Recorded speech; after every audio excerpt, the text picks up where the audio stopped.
My world used to revolve around Eli. He was my sun, my moon, my everything.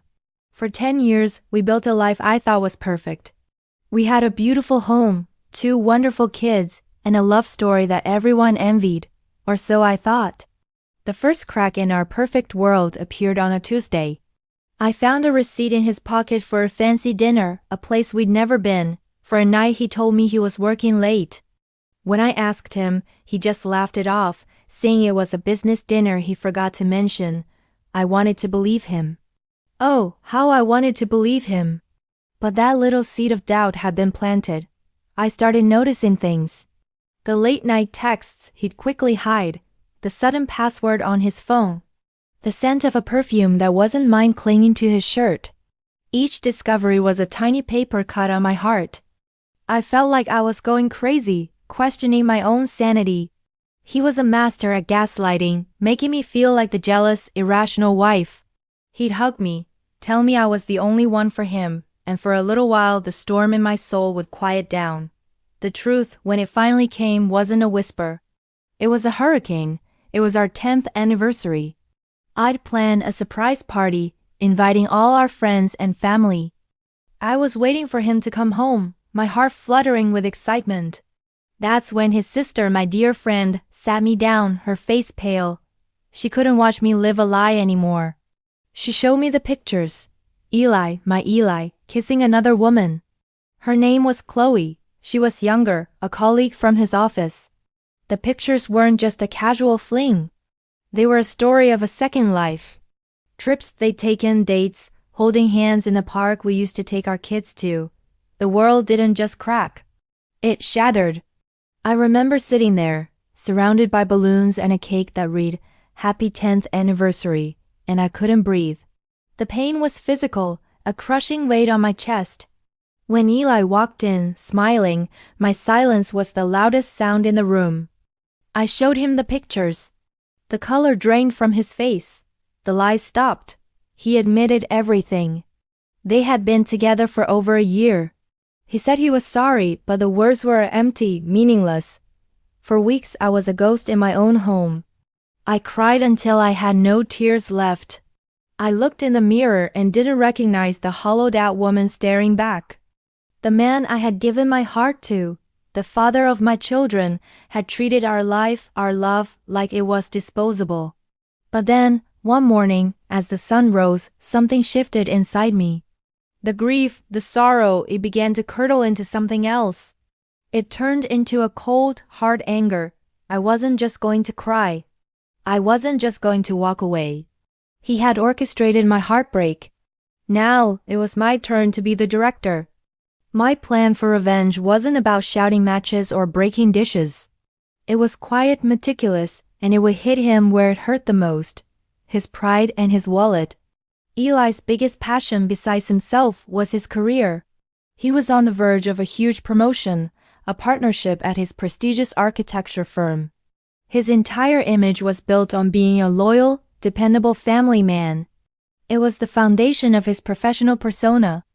And I was about to pull the whole building down. First, I needed to gather my resources.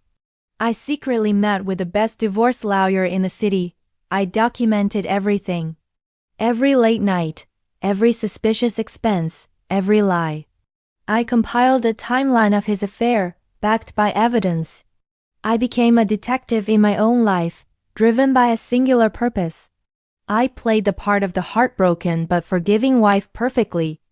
I told Eli I needed time, that maybe we could work through this. He bought it, hook, line, and sinker. He was relieved, thinking he could have his cake and eat it too. While he was busy juggling his 2 lives, I was setting the stage. I started accidentally running into his colleagues and their spouses. At a charity gala, I had a long, tearful chat with the senior partner's wife. I didn't scream cheater. I was much more subtle. I spoke of how hard things had been lately, how distant Eli was, how worried I was about his stress.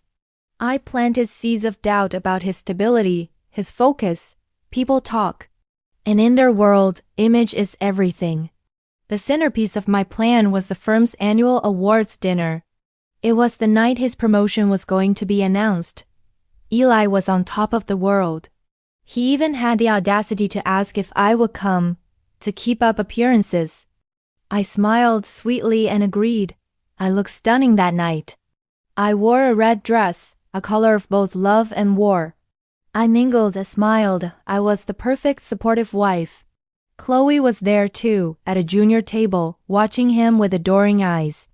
Just before the awards began, I executed the final phase. I had prepared a small, elegant photo album. It wasn't filled with pictures of our family.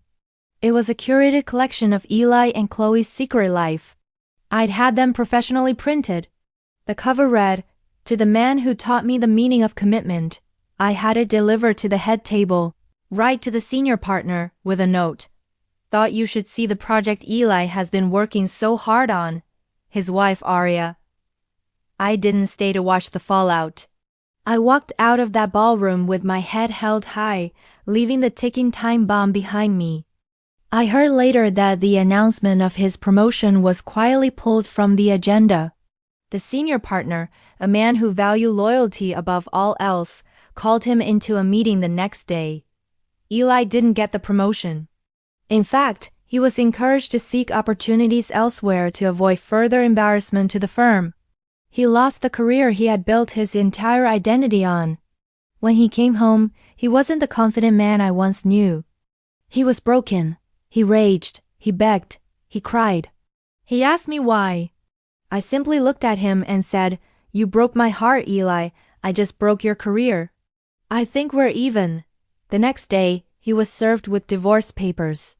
Thanks to my meticulous preparation, the settlement was heavily in my favor. I got the house, full custody of the kids, and more than enough to start a new life. Chloe, seeing the mess he had become, left him too. He ended up with nothing. Some might say revenge is a hollow victory, but for me it was closure. It was about taking back my power. It wasn't just about hurting him. It was about protecting myself and my children and showing him that my love, my loyalty, was not something to be taken for granted. Today, my life is peaceful. I'm focused on my kids and on rediscovering who Aria is without Eli. The scars are there, but they are a reminder of my strength, not my pain. I survived the storm, and I'm finally standing in the sunshine again. Thank you for listening to my story. If you've been through something similar, know that you are stronger than you think. Don't forget to like and subscribe for more stories.